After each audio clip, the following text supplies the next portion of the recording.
Good evening. आज physics में एक बहुत ही इम्पॉर्टेंट टॉपिक है 11th क्लास फिजिक्स। चैप्टर का नाम है लॉ ऑफ मोशन और उसमें से जो टॉपिक है वो है law of conservation of momentum. Law of conservation of momentum. तो law of conservation of momentum को हम स्टेटमेंट उसका देंगे और उसको प्रूव करेंगे कि कैसे आता है। इसके लिए आपको चैनल स्टार्ट से लास्ट तक बने रहने पड़ेगा, तभी समझ में आएगा। तो टॉपिक है लॉ ऑफ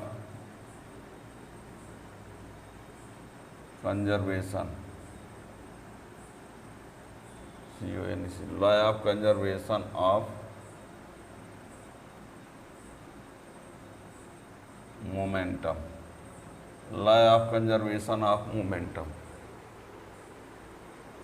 इसको समझने के लिए आप लोगों से Newton first law, second law, third law ये सब कुछ आना चाहिए, है ना। तो इसके लिए आप प्लेलिस्ट में सब पीछे पढ़े रहेंगे तभी समझ पाएंगे। हम शॉर्ट में यहाँ पर बताए देते हैं। फर्स्ट लॉ की यदि बात करें, फर्स्ट लॉ की बात करें तो if F equal to zero then A equal to zero, ये फर्स्ट लॉ है। ये फर्स्ट लॉ ऑफ मोशन में आता है। एफ इक्वल टू जीरो तो a equal to zero. Second law की यदि बात करें, सेकेंड लॉ की बात करें तो F equal to M A होता है, या कि F equal to del P upon del T, ये रहा सेकेंड लॉ। थर्ड लॉ की यदि बात करें तो F one two equal to minus F two one, ये थर्ड लॉ है, ठीक है ना। ये फर्स्ट लॉ, फोर्स अप्लाई ना करेंगे तो एक्सलेरेशन जीरो होगा। इसका मीन्स होता है कि यदि रेस्ट है ऑब्जेक्ट तो रेस्ट पर रहेगी, मोशन पर है तो मोशन पर रहेगी जब तक फोर्स ना लगाएंगे। ये सब पीछे लेक्चर में आप देख सकते हैं प्लेलिस्ट में जाके, है ना। हम मैथमेटिकल में लिख दिए। अब पूरा बताने की क्या ज़रूरत है, इसके लिए आप बता तो रहे कि आप पीछे वाले वीडियो में देख लीजिए, पूरा डिटेल में समझना है तो, है ना। अब ऐसे शॉर्ट में बता दिए कि एफ जीरो तो a zero first law, F equal to M A second law, और F one two equal to minus F two one, ये है third law.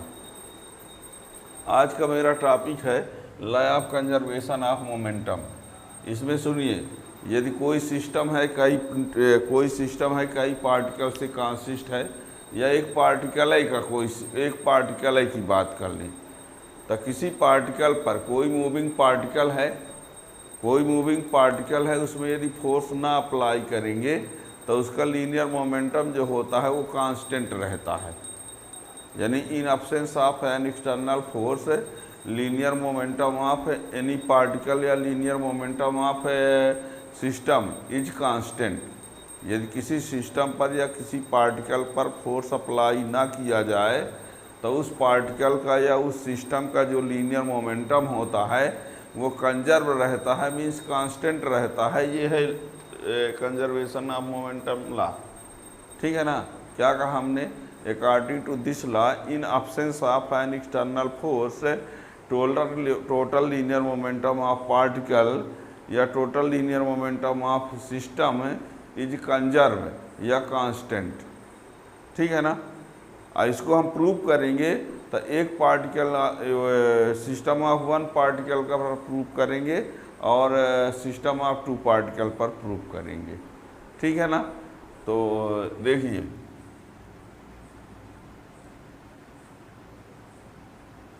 According to this law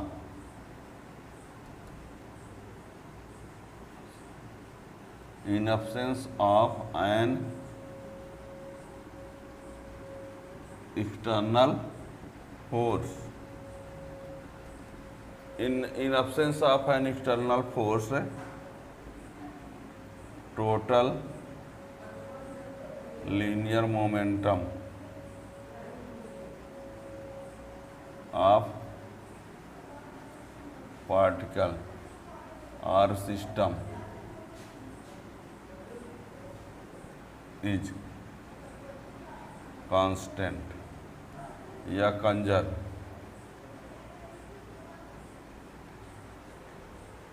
ठीक है ना।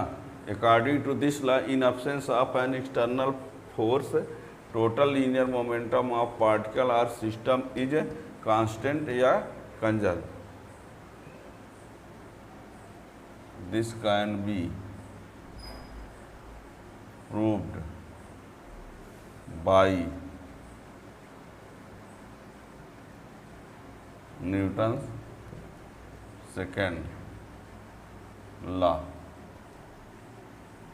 of motion. इसको हम जब प्रूव करेंगे तो किसकी हेल्प से? This can be proved bye Newton second law of motion. ठीक है ना? क्या कहा हमने? यदि किसी भी सिस्टम या किसी पार्टिकल पर फोर्स अप्लाई ना करें तो उस पार्टिकल या उस सिस्टम का जो मोमेंटम होता है वो कांस्टेंट रहता है। ये है law of conservation of momentum. इसको प्रूव करने के लिए हम एक पार्टिकल के लिए प्रूव करेंगे और सिस्टम ऑफ टू पार्टिकल के लिए प्रूव करेंगे।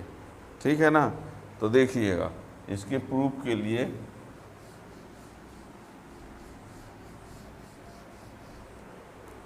इसके प्रूफ में हम क्या लिखेंगे?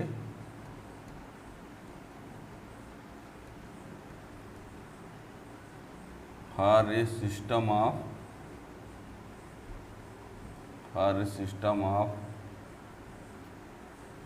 One particle, for a system of one particle, एक पार्टिकल के लिए इसको देखते हैं।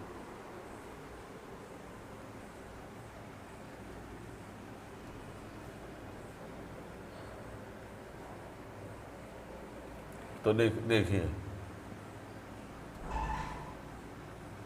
Late a particle of mass m is moving with velocity v in time interval delta t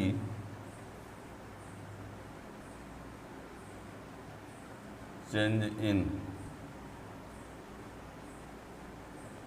momentum is del p. Let a particle of mass m is moving with velocity v in time interval delta t. Change in momentum is del p by applying constant force F. Then by Newton's second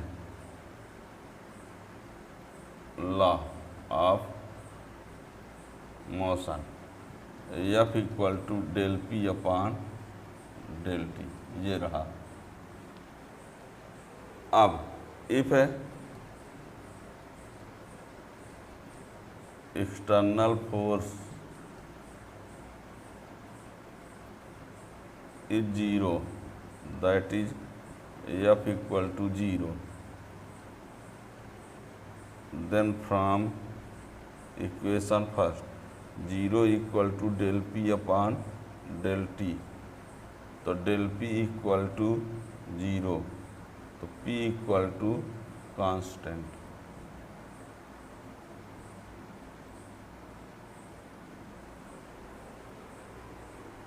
क्या हुआ? P equal to constant आ गया कि नहीं? कब आया? जब external force apply नहीं किए, यानी फोर्स अप्लाई करेंगे तो del P upon del T होगा न्यूटन सेकेंड लॉ से। लेकिन यदि हम F की वैल्यू को 0 कर देते हैं तो del P इक्वल टू क्या हुआ? 0 आया। और जब del P इक्वल टू 0 है, दैट मीन्स P जो है कांस्टेंट होगा। ये याद रखना। P क्या है?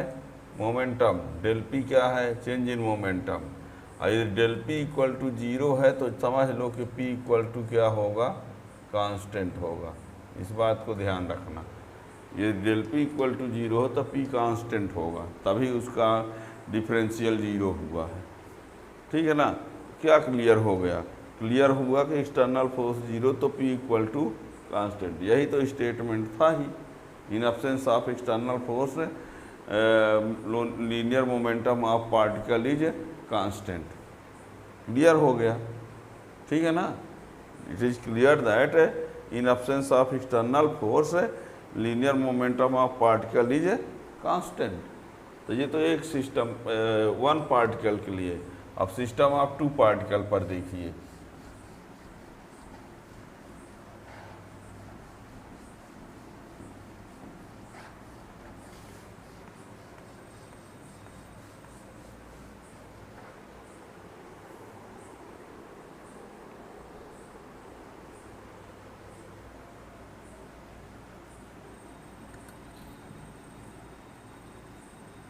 For system of two particles, for system of two particles, इसको भी देखिए, बातों बातों में समझ डालिए एक बार। हम मान कर चलते हैं एक सिस्टम है दो पार्टिकल ए और बी का, although on which external force is zero. एक सिस्टम है दो पार्टिकल ए और बी का, इसमें एक्सटर्नल फोर्स क्या है, जीरो है, लेकिन म्यूचुअल इंटरेक्शन के कारण ये एक दूसरे पर फोर्स अप्लाई करते हैं। ये फोर्स अप्लाई कर रहा है F12 और ये फोर्स अप्लाई कर रहा है F21, यानी force on first due to second F12, force on second due to first F21, although external force is zero. और ये जो फोर्स एक्ट हो रहा है म्यूचुअल इंटरेक्शन के कारण हैं। हम ये बोल रहे हैं कि कोई एक सिस्टम है दो पार्टिकल से कंसिस्ट है, कोई सिस्टम है दो पार्टिकल से कंसिस्ट है और उस पर एक्सटर्नल फोर्स जीरो है, पर वो पार्टिकल खुद एक दूसरे पर म्यूचुअल इंटरेक्शन के कारण फोर्स अप्लाई कर रहे हैं। तो पहला दूसरे पर फोर्स अप्लाई कर रहा है जो है F21, और दूसरा पहले पर लगा रहा है जो कि क्या है F12। इसकी वजह से इनका मोमेंटम में चेंजिंग जो आएगा, इसका मोमेंटम में चेंजिंग ये होगा और इसके मोमेंटम में चेंजिंग क्या होगा, डेल P2। कितने टाइम तक में, डेल्टा T टाइम में हैं। ये मत सोचना किसका आदमी का डायग्राम बना, ये हमने ये कहा है कि एक सिस्टम है दो पार्टिकल ए बी से कंसिस्ट है, on which although external force is zero but they exert force to each other due to mutual interaction. Force on first due to second F12, force on second due to first F21 due to भी change in momentum del P1 del P2, ठीक है ना। अब फिर आगे हम बढ़ाएंगे। अभी देखिएगा, यदि हम सेकंड लॉ अप्लाई करें तो ये del P1 upon del T हो जाएगा, F12 है, F21 इक्वल टू हो जाएगा del P2 upon del T, ये रहा। और न्यूटन्स थर्ड लॉ ये कहता है कि F12 equal to minus F21, तो इसके जगह ये लिख दिया जाएगा del P1 upon del T और इसके जगह del P2 upon del T लिख दिया जाएगा। ये थर्ड लॉ होता है, ये सेकेंड लॉ से हुआ। इन दोनों की जगह पर ये वैल्यू पुट कर दिया, इसको इधर भेज देते हैं। Del P1 upon del T plus del P2 upon del T equal to क्या हुआ, जीरो। यहाँ पर डेल P1 प्लस P2 और ये del T equal to zero, P1 plus P2 equal to constant. ये although external force is zero, P1 plus P2 equal to constant, ठीक है ना। तो हम क्या करेंगे, कंसीडर कर लेते हैं, consider a system of two particles, consider a system of two particles on which although external force is zero but they exert force on each other due to mutual interaction, ठीक है ना। यहाँ देखिएगा,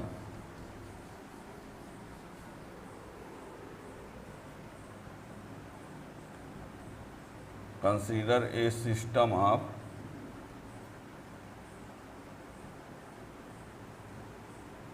two particles on which although consider a system of two particles on which although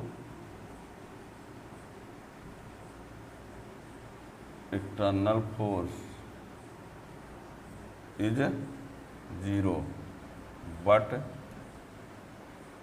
they exert force on each other due to mutual interaction, collision भी बोल सकते हैं। Consider system of two particles on which although external force, although लिखा है ALTHOUG, although external force is 0 but they exert force on each other due to mutual interaction.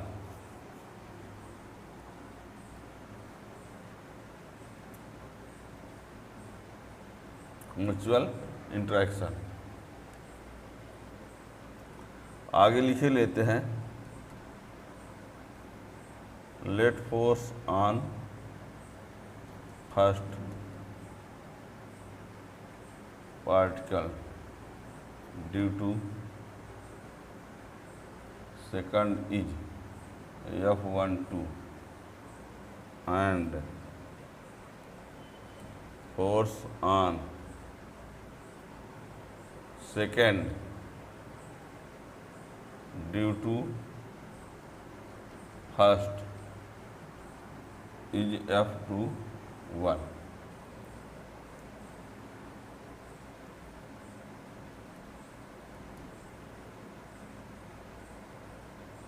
in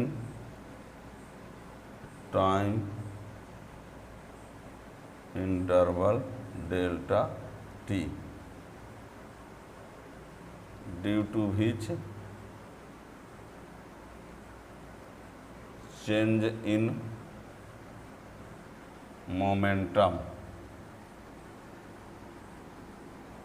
are del P1 and del P2 respectively. ये ठीक है ना। क्या क्या कहा हमने? कंसीडर कर लिया कि एक सिस्टम दो पार्टिकल से कंसिस्ट है, ऑल दो एक्सटर्नल फोर्स 0 है बट म्यूचुअल इंटरेक्शन के कारण एक दूसरे पर फोर्स अप्लाई करते हैं। ये वाला इस पर F12, ये इस पर F21, इसकी वजह से change in momentum del P1 del P2 कितने टाइम तक फोर्स अप्लाई है, डेल T टाइम तक। ठीक है ना। Then by Newton second law of motion,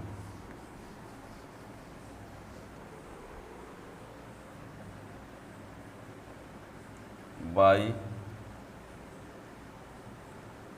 Newton second law of motion F12 equal to हो जाएगा del P1 upon del T और F21 इक्वल टू हो जाएगा minus del P2 upon del T but by third law, but by third law of motion F12 equal to minus F21। अब इन दोनों value को यहाँ रख दो, इसके जगह है ये, इसके जगह है ये। From equation first second and third तो क्या हो जाएगा del P1 upon del T equal to minus del P2 upon del T। ये इसको इधर भेज देते हैं, del P1 upon del T plus del P2 upon del T equal to 0। Del ये P1 plus P2 upon del T equal to 0। तो यहाँ पर del P1 plus P2 equal to 0, P1 plus P2 equal to, ये vector रहेगा, vector ये भूल भी जाता है तो आप रख लीजिए न रखेंगे तो भी चलेगा। ये constant P1 plus P2 equal del को हटा दो तो ये जीरो जो है कांस्टेंट हो जाएगा। इससे क्या कन्फर्म हुआ? इन absence of external force linear momentum of system is constant. It is clear that, अब लिखने की क्या ज़रूरत है, it is clear that in absence of external force total linear momentum of system is constant. ठीक है ना। अब यहाँ पर हो गया, यही है, this is conservation of linear momentum. अब यहाँ पर थोड़ा और समझिए, बात को और समझना, देखना।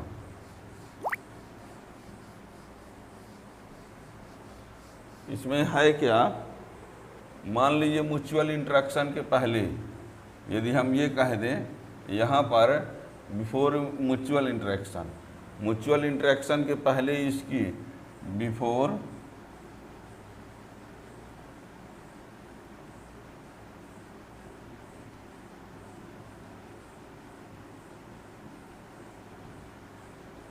Velocity u1 u2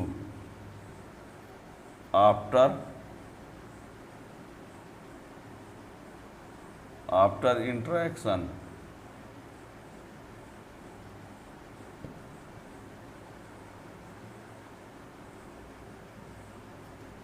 v1 v2, तो यहाँ पर ये होगा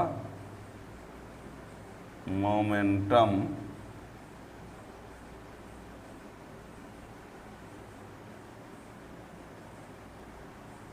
before interaction equal to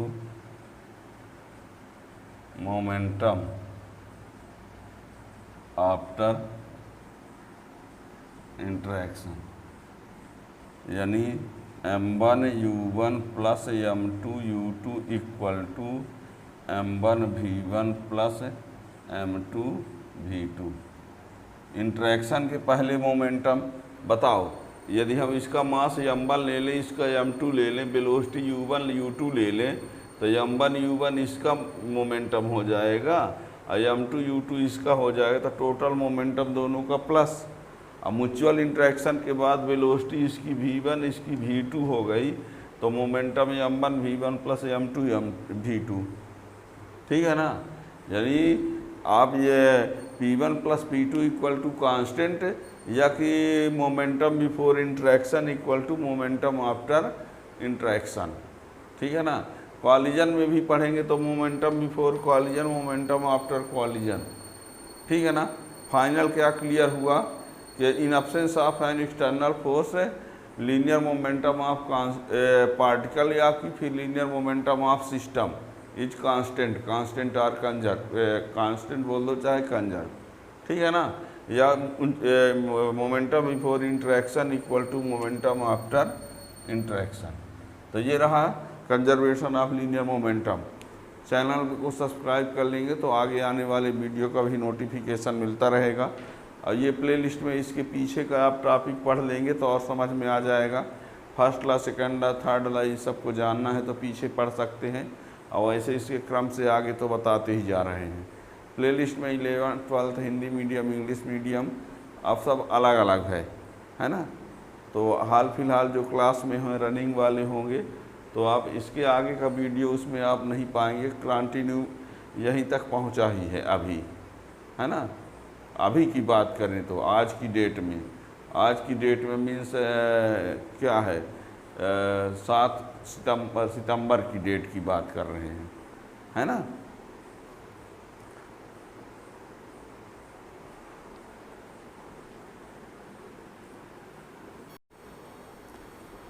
good evening. आज फिजिक्स में एक बहुत ही इम्पॉर्टेंट टॉपिक है 11th क्लास फिजिक्स। चैप्टर का नाम है लॉ ऑफ मोशन, और उसमें से जो टॉपिक है वो है law of conservation of momentum. Law of conservation of momentum. तो law of conservation of momentum को हम स्टेटमेंट उसका देंगे और उसको प्रूव करेंगे कि कैसे आता है।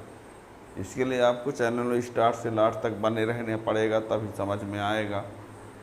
तो टॉपिक है law of conservation, law of conservation of momentum, law of conservation of momentum. इसको समझने के लिए आप लोगों से Newton first law, second law, third law, ये सब कुछ आना चाहिए, है ना। तो इसके लिए आप प्लेलिस्ट में सब पीछे पढ़े रहेंगे तभी समझ पाएंगे। हम शॉर्ट में यहाँ पर बताए देते हैं। फर्स्ट लॉ की यदि बात करें, फर्स्ट लॉ की बात करें तो if F equal to 0 then A equal to 0, ये फर्स्ट लॉ है। ये फर्स्ट लॉ ऑफ मोशन में आता है। एफ इक्वल टू 0 तो a equal to 0। Second law की यदि बात करें, सेकेंड लॉ की बात करें तो F equal to M A होता है, या कि F equal to del P upon del T, ये रहा सेकेंड लॉ। थर्ड लॉ की यदि बात करें तो F12 equal to minus F21, ये थर्ड लॉ है, ठीक है ना। ये फर्स्ट लॉ, फोर्स अप्लाई ना करेंगे तो एक्सलेरेशन 0 होगा। इसका मीन्स होता है कि यदि रेस्ट है ऑब्जेक्ट तो रेस्ट पर रहेगी, मोशन पर है तो मोशन पर रहेगी जब तक फोर्स ना लगाएंगे। ये सब पीछे लेक्चर में आप देख सकते हैं प्ले लिस्ट में जाके, है ना। हम मैथमेटिकल में लिख दिए, अब पूरा बताने की क्या ज़रूरत है। इसके लिए आप बता तो रहे कि आप पीछे वाले वीडियो में देख लीजिए, पूरा डिटेल में समझना है तो, है ना। अब ऐसे शॉर्ट में बता दिए कि F0 तो A0 first law, F equal to M A second law, और F12 equal to minus F21, ये है थर्ड लॉ। आज का मेरा टॉपिक है law of conservation of momentum. इसमें सुनिए, यदि कोई सिस्टम है कई पार्टिकल से कंसिस्ट है, या एक पार्टिकल है का कोई एक पार्टिकल है की बात कर लें, तो किसी पार्टिकल पर कोई मूविंग पार्टिकल है, उसमें यदि फोर्स ना अप्लाई करेंगे तो उसका लीनियर मोमेंटम जो होता है वो कांस्टेंट रहता है।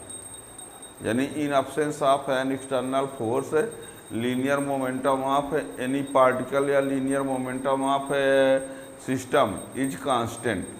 यदि किसी सिस्टम पर या किसी पार्टिकल पर फोर्स अप्लाई ना किया जाए तो उस पार्टिकल का या उस सिस्टम का जो लीनियर मोमेंटम होता है वो कंजर्व रहता है, मीन्स कांस्टेंट रहता है। ये है कंजर्वेशन ऑफ मोमेंटम लॉ, ठीक है ना।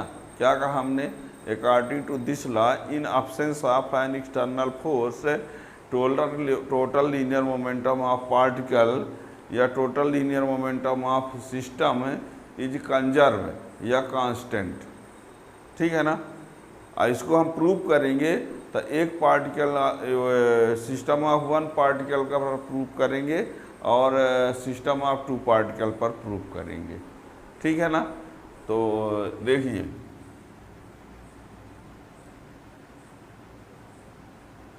अकॉर्डिंग टू दिस लॉ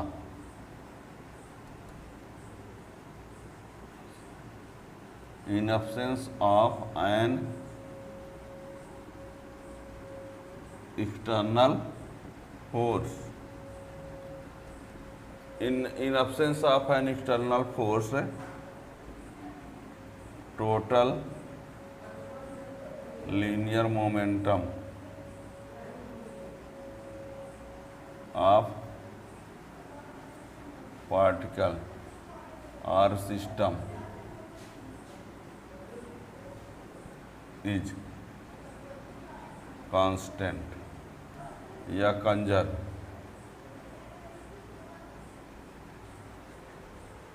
ठीक है ना। According to this law in absence of an external force total linear momentum of particle और सिस्टम इज कांस्टेंट या conserve. This can be proved by Newton's second law of motion। इसको हम जब prove करेंगे तो किसकी हेल्प से थे? This can be proved bye Newton second law of motion. ठीक है ना? क्या कहा हमने? यदि किसी भी सिस्टम या किसी पार्टिकल पर फोर्स अप्लाई ना करें तो उस पार्टिकल या उस सिस्टम का जो मोमेंटम होता है वो कांस्टेंट रहता है। ये है law of conservation of momentum. इसको प्रूव करने के लिए हम एक पार्टिकल के लिए प्रूव करेंगे और सिस्टम ऑफ टू पार्टिकल के लिए प्रूव करेंगे। ठीक है ना? तो देखिएगा, इसके प्रूफ के लिए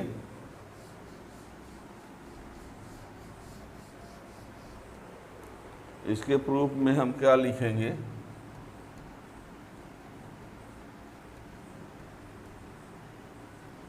फॉर ए सिस्टम ऑफ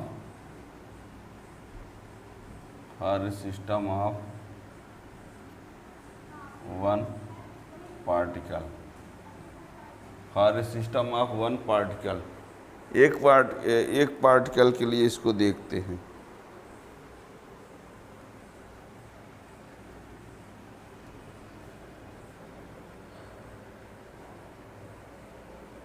तो देखिए, let a particle of mass m is moving with velocity v in time interval delta t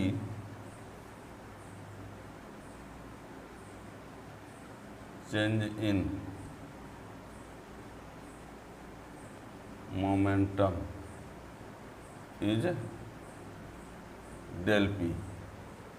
Let a particle of mass m is moving with velocity v in time interval delta t. Change in momentum is del p by applying constant force F. Then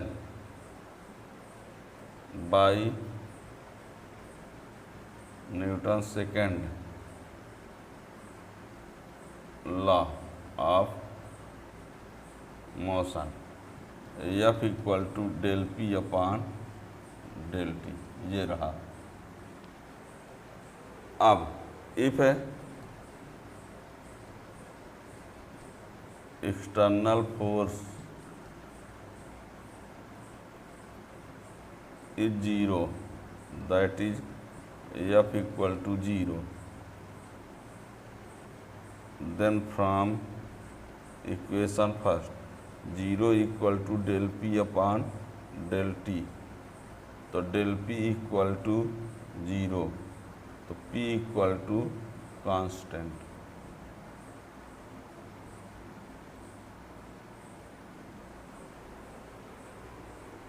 क्या हुआ? P equal to constant आ गया कि नहीं? कब आया? जब external force apply नहीं किए, यानी फोर्स अप्लाई करेंगे तो del P upon del T होगा न्यूटन सेकेंड लॉ से। लेकिन यदि हम F की वैल्यू को 0 कर देते हैं तो del P इक्वल टू क्या हुआ? 0 आया। और जब del P इक्वल टू 0 है, दैट मीन्स P जो है कांस्टेंट होगा। ये याद रखना। P क्या है? मोमेंटम। del P क्या है? Change in momentum. और यदि del P इक्वल टू 0 है तो समझ लो कि P इक्वल टू क्या होगा? कांस्टेंट होगा। इस बात को ध्यान रखना। यदि del P इक्वल टू 0 हो तो P कांस्टेंट होगा, तभी उसका डिफरेंशियल 0 हुआ है। ठीक है ना? क्या क्लियर हो गया? क्लियर हुआ कि एक्सटर्नल फोर्स 0 तो P इक्वल टू कांस्टेंट। यही तो स्टेटमेंट था ही। In absence of external force linear momentum of particle is constant. Clear हो गया? ठीक है ना? It is clear that in absence of external force linear momentum of particle is constant. तो ये तो एक सिस्टम वन पार्टिकल के लिए। अब सिस्टम ऑफ टू पार्टिकल पर देखिए।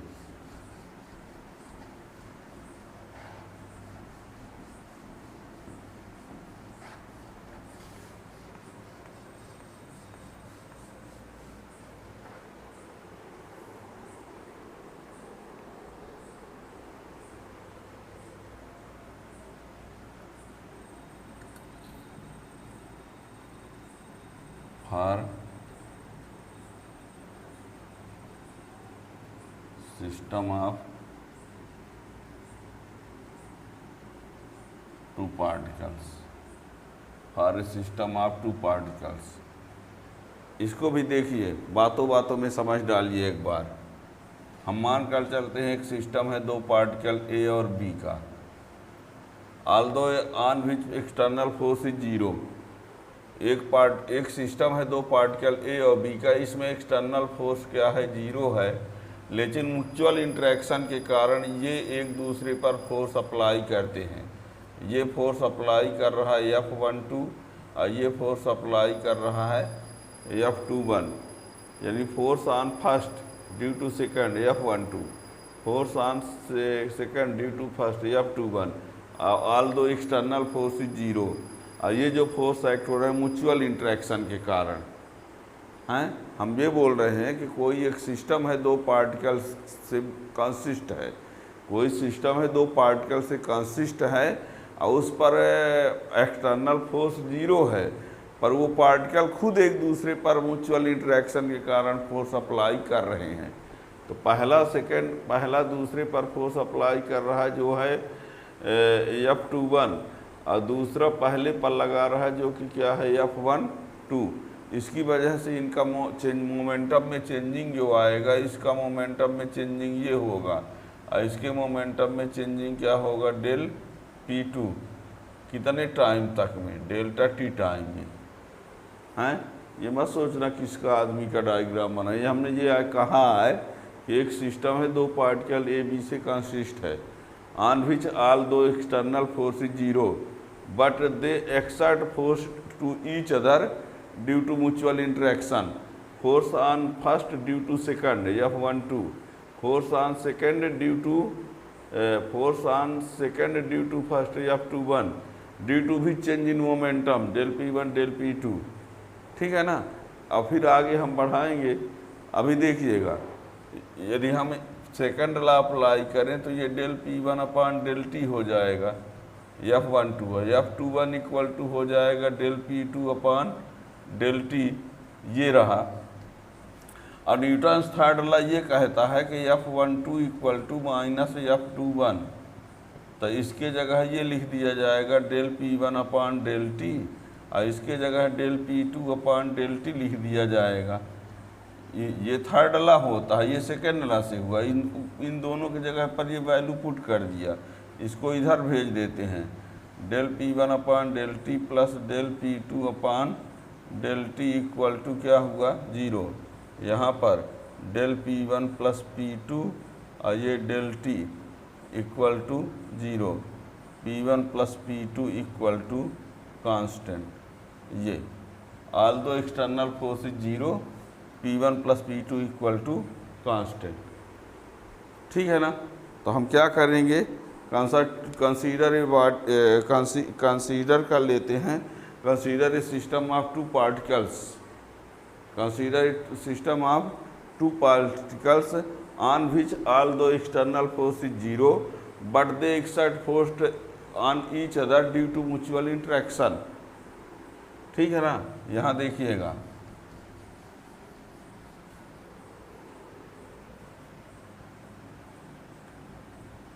consider a system of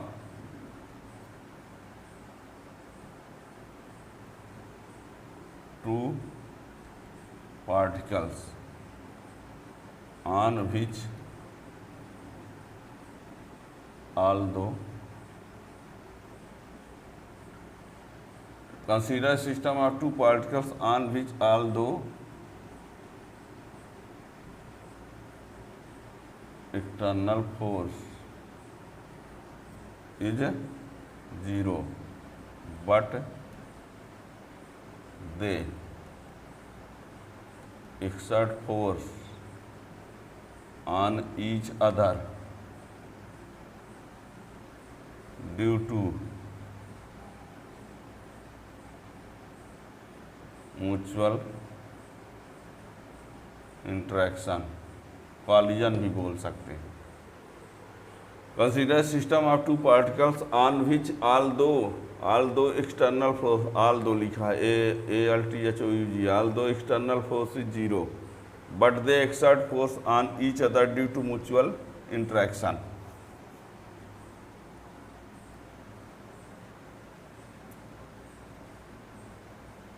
mutual interaction. आगे लिखे लेते हैं, let force on first particle due to second is F12 and force on second due to first is F21.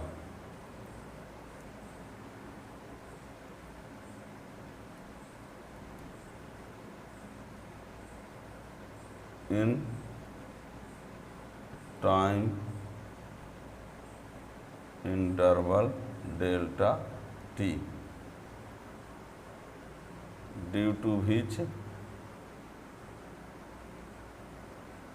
change in momentum are del P1 and del P2 respectively. ये ठीक है ना। क्या क्या कहा हमने, कंसीडर कर लिया कि एक सिस्टम दो पार्टिकल से कंसिस्ट है, ऑल दो एक्सटर्नल फोर्स 0 है, बट म्यूचुअल इंटरेक्शन के कारण एक दूसरे पर फोर्स अप्लाई करते हैं। ये वाला इस पर F12, ये इस पर F21, इसकी वजह से change in momentum del P1 del P2 कितने टाइम तक फोर्स अप्लाई है, डेल T टाइम तक। ठीक है ना। Then by Newton second law of motion,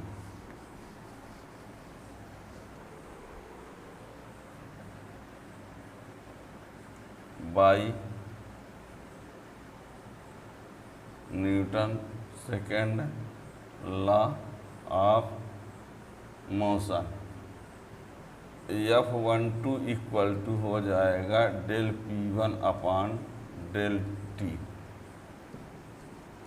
और F21 इक्वल टू हो जाएगा minus del P2 upon del T, but by third law, but by third law of motion F12 equal to minus F21। अब इन दोनों value को यहाँ रख दो, इसके जगह है ये, इसके जगह है ये, from equation first second and third. तो क्या हो जाएगा, del P1 upon del T equal to minus del P2 upon del T। ये इसको इधर भेज देते हैं, del P1 upon del T plus del P2 upon del T equal to 0, del ये P1 plus P2 upon del T equal to 0। तो यहाँ पर del P1 plus P2 equal to 0, P1 plus P2 equal to, ये vector रहेगा, vector ये भूल भी जाता है तो आप रख लीजिए, न रखेंगे तो भी चलेगा। ये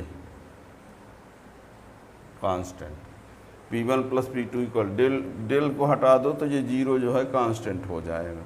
इससे क्या कन्फर्म हुआ, इन absence of external force linear momentum of system, linear momentum of system is constant. It is clear that, अब लिखने की क्या ज़रूरत है, it is clear that in absence of external force total linear momentum of system is constant. ठीक है ना। अब यहाँ पर हो गया, ये यही है, this is conservation of linear momentum. अब यहाँ पर थोड़ा और समझिए, बात को और समझना, देखना।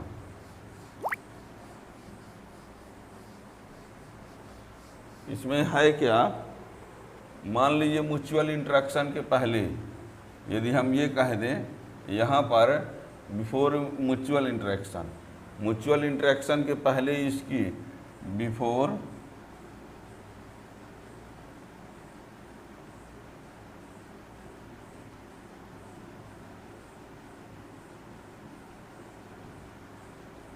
Velocity u1 u2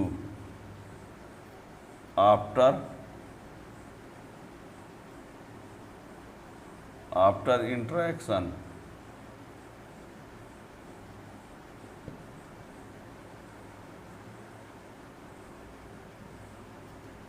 v1 v2, तो यहाँ पर ये होगा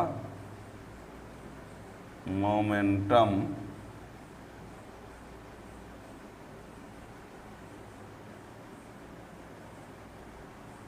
before interaction equal to momentum after interaction, यानी m1 u1 plus m2 u2 equal to m1 v1 plus m2 v2। Interaction के पहले मोमेंटम बताओ, यदि हम इसका मास m1 ले लें, इसका m2 ले लें, वेलोसिटी u1 u2 ले लें, तो m1 u1 इसका मोमेंटम हो जाएगा और m2 u2 इसका हो जाएगा, तो टोटल मोमेंटम दोनों का प्लस। अब म्यूचुअल इंटरेक्शन के बाद वेलोसिटी इसकी v1 इसकी v2 हो गई, तो momentum m1 v1 plus m2 v2, ठीक है ना। यानी आप ये p1 plus p2 equal to constant, या कि momentum before interaction equal to momentum after interaction, ठीक है ना। कॉलिजन में भी पढ़ेंगे तो momentum before collision, momentum after collision, ठीक है ना। फाइनल क्या क्लियर हुआ कि in absence of an external force linear momentum of particle या फिर linear momentum of system is constant, constant और कंजर्व, कांस्टेंट बोल दो चाहे कंजर्व, ठीक है ना। या momentum before interaction equal to momentum after interaction. तो ये रहा conservation of linear momentum. Channel को सब्सक्राइब कर लेंगे तो आगे आने वाले वीडियो का भी नोटिफिकेशन मिलता रहेगा। और ये प्लेलिस्ट में इसके पीछे का आप टॉपिक पढ़ लेंगे तो और समझ में आ जाएगा। फर्स्ट ला, सेकेंड ला, थर्ड ला, ये सबको जानना है तो पीछे पढ़ सकते हैं, और वैसे इसके क्रम से आगे तो बताते ही जा रहे हैं। प्लेलिस्ट में 11th 12th Hindi medium, English medium अब सब अलग अलग है ना। तो हाल फिलहाल जो क्लास में हैं रनिंग वाले होंगे तो आप इसके आगे का वीडियो उसमें आप नहीं पाएंगे, कंटिन्यू यहीं तक पहुंचा ही है अभी, है ना। अभी की बात करें तो आज की डेट में, आज की डेट में मीन्स क्या है, 7 सितंबर की डेट की बात कर रहे हैं, है ना।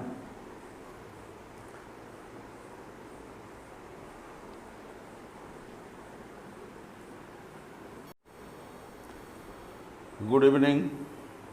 आज फिजिक्स में एक बहुत ही इम्पॉर्टेंट टॉपिक है 11th क्लास फिजिक्स।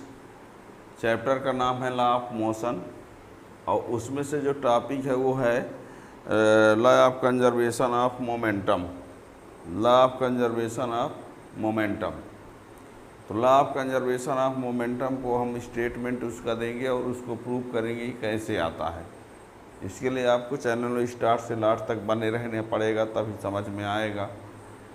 तो टॉपिक है law of conservation, law of conservation of momentum, law of conservation of momentum. इसको समझने के लिए आप लोगों से Newton first law, second law, third law, ये सब कुछ आना चाहिए, है ना। तो इसके लिए आप प्लेलिस्ट में सब पीछे पढ़े रहेंगे तभी समझ पाएंगे। हम शॉर्ट में यहाँ पर बता देते हैं। फर्स्ट लॉ की यदि बात करें, फर्स्ट लॉ की बात करें तो if F equal to 0 then A equal to zero. ये फर्स्ट लॉ है, ये फर्स्ट लॉ ऑफ मोशन में आता है।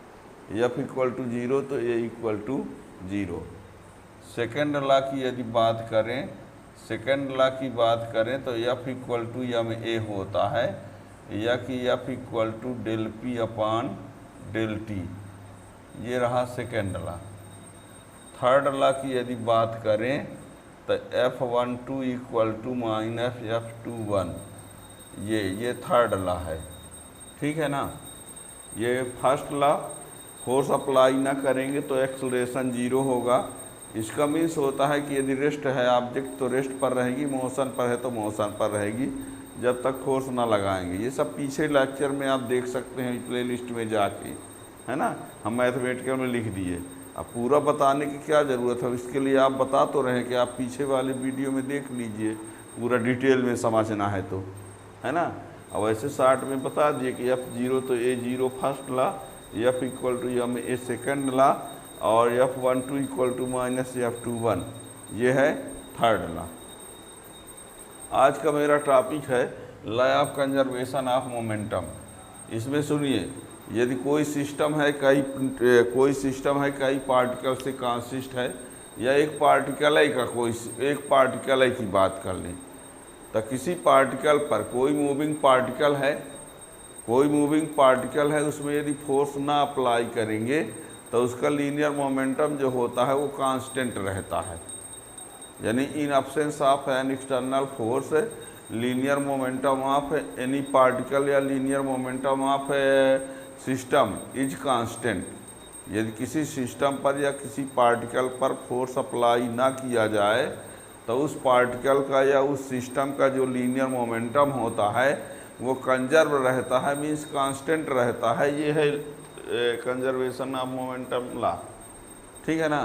क्या कहा हमने, according to this law in absence of an external force total linear momentum of particle या total linear momentum of system is conserve या कांस्टेंट। ठीक है ना। इसको हम प्रूव करेंगे तो एक particle system of one particle का प्रूव करेंगे और सिस्टम ऑफ टू पार्टिकल पर प्रूव करेंगे। ठीक है ना। तो देखिए,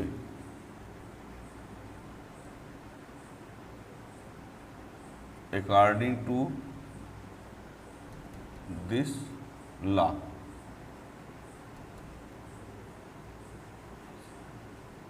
in absence of an external force in absence of an external force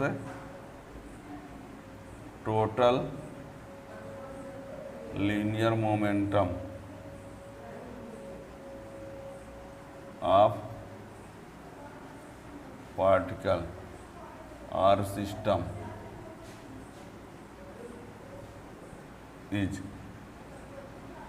constant या conserve.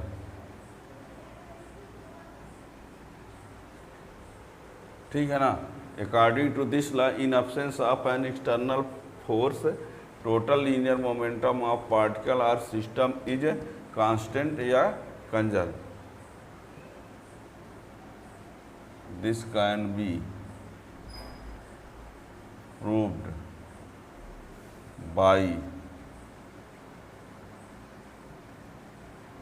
Newton's second law of motion। इसको हम जब प्रूव करेंगे तो किसकी हेल्प से थे, this can be proved bye Newton second law of motion. ठीक है ना। क्या कहा हमने, यदि किसी भी सिस्टम या किसी पार्टिकल पर फोर्स अप्लाई ना करें तो उस पार्टिकल या उस सिस्टम का जो मोमेंटम होता है वो कांस्टेंट रहता है। ये है law of conservation of momentum. इसको प्रूव करने के लिए हम एक पार्टिकल के लिए प्रूव करेंगे और सिस्टम ऑफ टू पार्टिकल के लिए प्रूव करेंगे। ठीक है ना। तो देखिएगा, इसके प्रूफ के लिए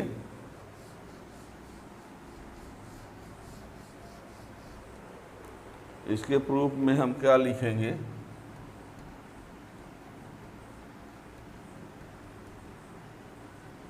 फॉर ए सिस्टम ऑफ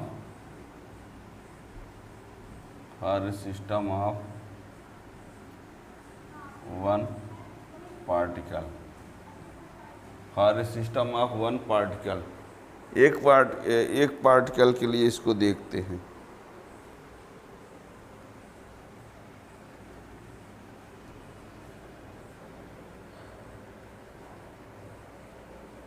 तो देखिए,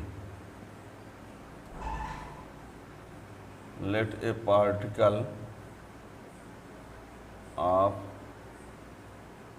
मास m is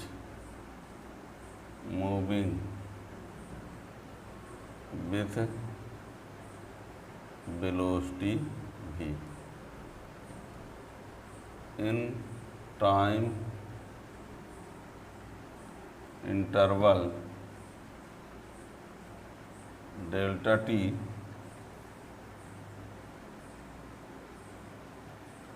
change in momentum is del p. Let a particle of mass m is moving with velocity v in time interval delta t. Change in momentum is del p by applying constant force F. Then by Newton's second law of motion, F equal to del P upon del T, ये रहा। अब if है external force is 0, that is F equal to 0, then from equation first 0 equal to del p upon del t, तो del p equal to 0, तो p equal to constant।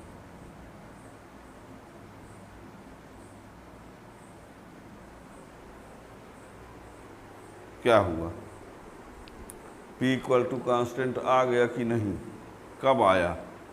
जब external force apply नहीं किए, यानी force apply करेंगे तो del P upon del T होगा Newton second law से। लेकिन यदि हम एफ की वैल्यू को जीरो कर देते हैं तो डेल पी इक्वल टू क्या हुआ, जीरो आया। और जब del P equal to zero है दैट मीन्स पी जो है कांस्टेंट होगा।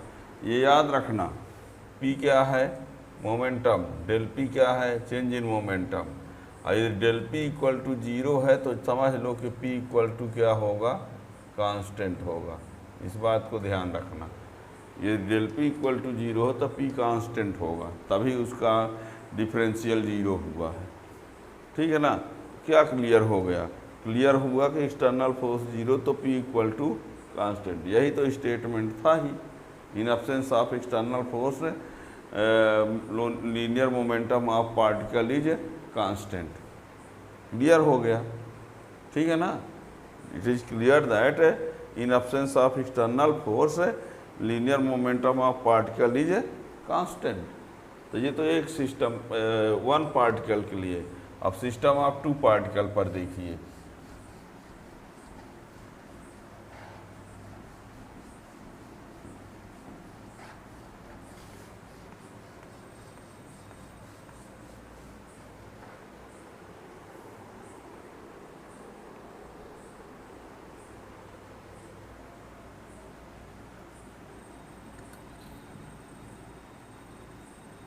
For system of two particles, for a system of two particles. इसको भी देखिए, बातों बातों में समझ डालिए एक बार। हम मान कर चलते हैं एक सिस्टम है दो पार्टिकल ए और बी का। although on which external force is zero. एक सिस्टम है, दो पार्टिकल ए और बी का, इसमें एक्सटर्नल फोर्स क्या है, जीरो है, लेकिन म्यूचुअल इंटरेक्शन के कारण ये एक दूसरे पर फोर्स अप्लाई करते हैं। ये फोर्स अप्लाई कर रहा है F12 और ये फोर्स अप्लाई कर रहा है F21, यानी force on first due to second F12, force on second due to first F21, although external force is zero. और ये जो फोर्स एक्ट हो रहा है म्यूचुअल इंटरेक्शन के कारण हैं। हम ये बोल रहे हैं कि कोई एक सिस्टम है, दो पार्टिकल से कंसिस्ट है, कोई सिस्टम है दो पार्टिकल से कंसिस्ट है और उस पर एक्सटर्नल फोर्स जीरो है, पर वो पार्टिकल खुद एक दूसरे पर म्यूचुअल इंटरेक्शन के कारण फोर्स अप्लाई कर रहे हैं। तो पहला दूसरे पर फोर्स अप्लाई कर रहा है जो है F21, और दूसरा पहले पर लगा रहा है जो कि क्या है F12। इसकी वजह से इनका मोमेंटम में चेंजिंग जो आएगा, इसका मोमेंटम में चेंजिंग ये होगा और इसके मोमेंटम में चेंजिंग क्या होगा, डेल P2। कितने टाइम तक में, डेल्टा T टाइम में हैं। ये मत सोचना किसका आदमी का डायग्राम बना, ये हमने ये कहा है कि एक सिस्टम है, दो पार्टिकल ए बी से कंसिस्ट है, on which although external force is zero but they exert force to each other due to mutual interaction.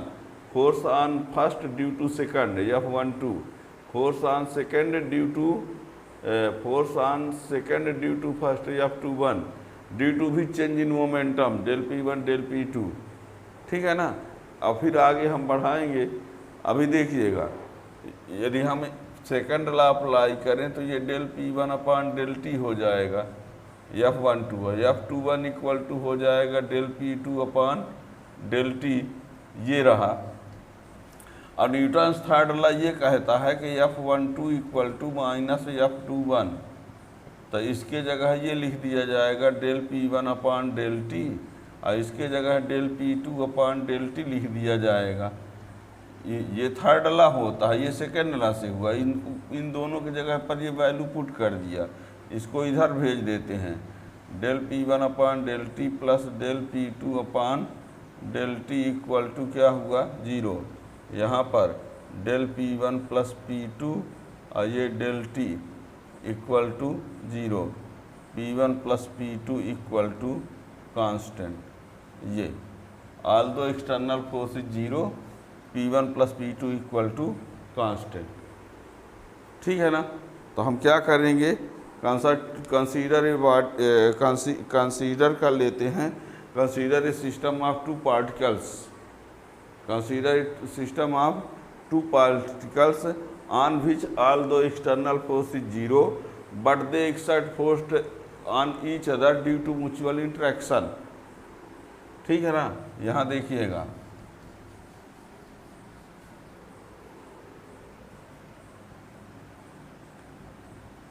Consider a system of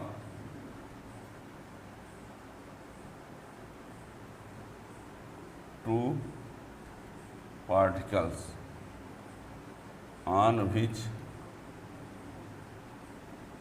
all दो,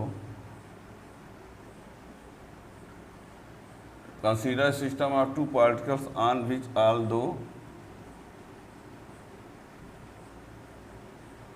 external force is zero but they exert force on each other due to mutual interaction, collision भी बोल सकते हैं। Consider system of two particles on which although external force, although लिखा है ALTHOUG, although external force is zero but they exert force on each other due to mutual interaction.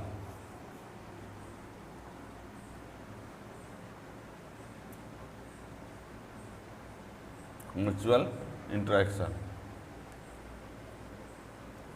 आगे लिखे लेते हैं।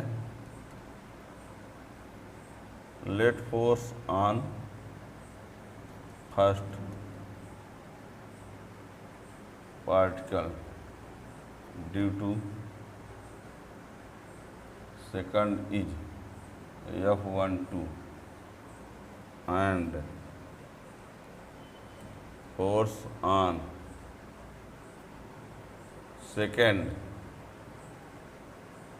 due to first is F21.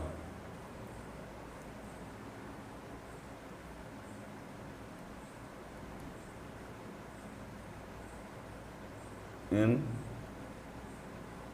time interval delta t due to which change in momentum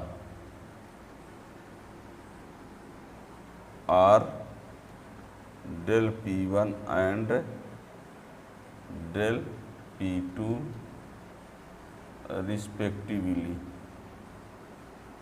ये ठीक है ना।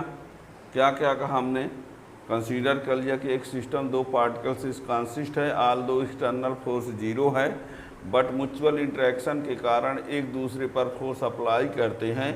ये वाला इस पर F12, ये इस पर F21, इसकी वजह से change in momentum del P1 del P2 कितने टाइम तक फोर्स अप्लाई है, डेल टी टाइम तक। ठीक है ना।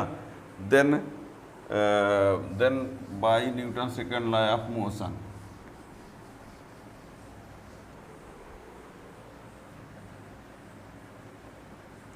बाय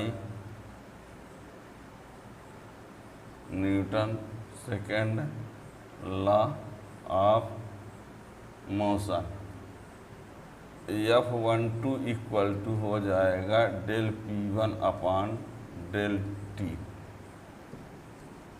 और F21 इक्वल टू हो जाएगा minus del P2 upon del T, but by third law, but by third law of motion F12 equal to minus F21। अब इन दोनों वैल्यू को यहाँ रख दो, इसके जगह है ये, इसके जगह है ये, from equation first second and third. तो क्या हो जाएगा, del P1 upon del T equal to minus del P2 upon del T. ये इसको इधर भेज देते हैं, del P1 upon del T plus del P2 upon del T equal to zero, del ये P1 plus P2 upon del T equal to zero. तो यहाँ पर del P1 plus P2 equal to zero, P1 plus P2 equal to, ये vector रहेगा, vector ये भूल भी जाता है तो आप रख लीजिए, न रखेंगे तो भी चलेगा। ये constant P1 plus P2 equal del को हटा दो तो ये जीरो जो है कांस्टेंट हो जाएगा। इससे क्या कन्फर्म हुआ, इन absence of external force linear momentum of system, linear momentum of system is constant. It is clear that, अब लिखने की क्या ज़रूरत है, it is clear that in absence of external force total linear momentum of system is constant. ठीक है ना। अब यहाँ पर हो गया, ये यही है, this is conservation of linear momentum. अब यहाँ पर थोड़ा और समझिए, बात को और समझना, देखना।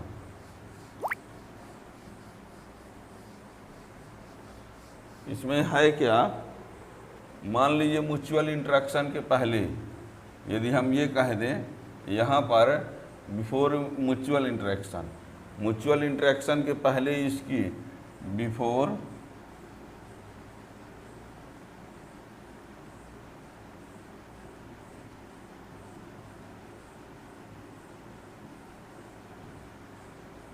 Velocity u1 u2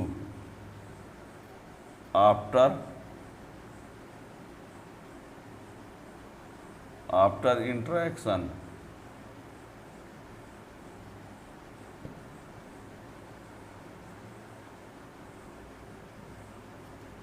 v1 v2। तो यहाँ पर ये होगा मोमेंटम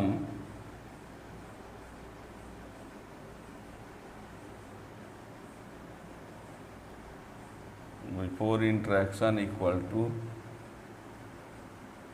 मोमेंटम आफ्टर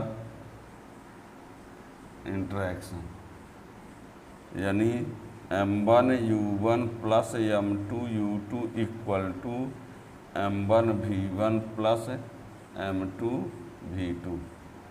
इंटरेक्शन के पहले मोमेंटम बताओ, यदि हम इसका मास m1 ले लें, इसका m2 ले लें, वेलोसिटी u1 u2 ले लें, तो m1 u1 इसका मोमेंटम हो जाएगा और m2 u2 इसका हो जाएगा, तो टोटल मोमेंटम दोनों का प्लस। अब म्यूचुअल इंटरेक्शन के बाद वेलोसिटी इसकी v1 इसकी v2 हो गई, तो momentum m1 v1 plus m2 v2, ठीक है ना। यानी आप ये p1 plus p2 equal to constant, या कि momentum before interaction equal to momentum after interaction, ठीक है ना। कॉलिजन में भी पढ़ेंगे तो momentum before collision, momentum after collision, ठीक है ना। फाइनल क्या क्लियर हुआ कि in absence of an external force linear momentum of particle या फिर linear momentum of system is constant, constant और कंजर्व, कांस्टेंट बोल दो चाहे कंजर्व, ठीक है ना। या momentum before interaction equal to momentum after interaction. तो ये रहा conservation of linear momentum. Channel को सब्सक्राइब कर लेंगे तो आगे आने वाले वीडियो का भी नोटिफिकेशन मिलता रहेगा। और ये प्लेलिस्ट में इसके पीछे का आप टॉपिक पढ़ लेंगे तो और समझ में आ जाएगा। फर्स्ट ला, सेकंड ला, थर्ड ला, ये सबको जानना है तो पीछे पढ़ सकते हैं, और वैसे इसके क्रम से आगे तो बताते ही जा रहे हैं। प्लेलिस्ट में 11th 12th Hindi medium, English medium अब सब अलग अलग है ना। तो हाल फिलहाल जो क्लास में हैं रनिंग वाले होंगे तो आप इसके आगे का वीडियो उसमें आप नहीं पाएंगे, कंटिन्यू यहीं तक पहुंचा ही है अभी, है ना। अभी की बात करें तो आज की डेट में मीन्स क्या है, 7 सितंबर की डेट की बात कर रहे हैं, है ना।